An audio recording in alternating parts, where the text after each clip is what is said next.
And then Churchill was a great communicator. We've all heard of his speeches. We've all seen the clips of him speaking in front of the Houses of Commons. Churchill wrote all his speeches and even wrote in there pause for effect and things like that. So he knew how to communicate, and he was a great writer. Churchill wrote over 9 million words during his life. He would have been the proposal manager that would step into the breach when you need that management plan written in 2 days before Red Team. He would have been the proposal manager say, I'll take that on and knock it out.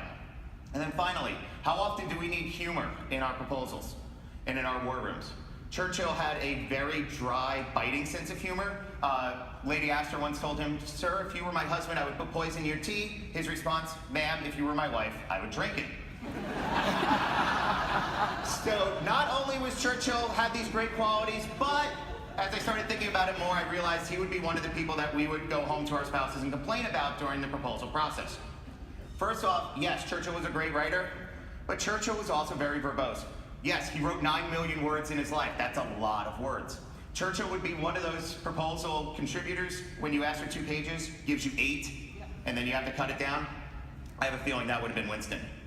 Second, Winston was stubborn. When he got his mind around an idea and a concept, he did not let it go. If you've seen The Crown, you've seen some of the show on Netflix, you've seen some of this with the Edward VIII crisis, where the abdication, I think most people have heard of this, he almost lost his political career by standing by Edward VIII. Also, India. He was very much opposed to Indian independence, and it's really put a blight on his legacy for most people that he was opposed to Indian independence, especially after the contributions during World War II. And finally, Churchill had a huge ego. In our panel yesterday, Jeff Leitner mentioned, you need humility to be a good proposal manager. Well, humility and Churchill are about as polar opposite as you can get. So he would have been that capture manager who would be standing up there saying, no, this is what we're doing, how dare you go against me, and just go. He would have been one of those people, I think that we were talking about yesterday, would have made the proposal writers cry.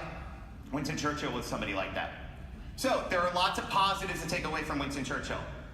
Be a strong leader. Be willing to look strategically. And be able to communicate well with your teams, both written and verbally. But at the same time, don't be like Winston Churchill. Be nice. Build up your teams. Don't attack them.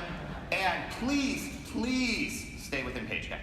So my name is Switaj. Thank you very much for your time, and enjoy the rest of your day.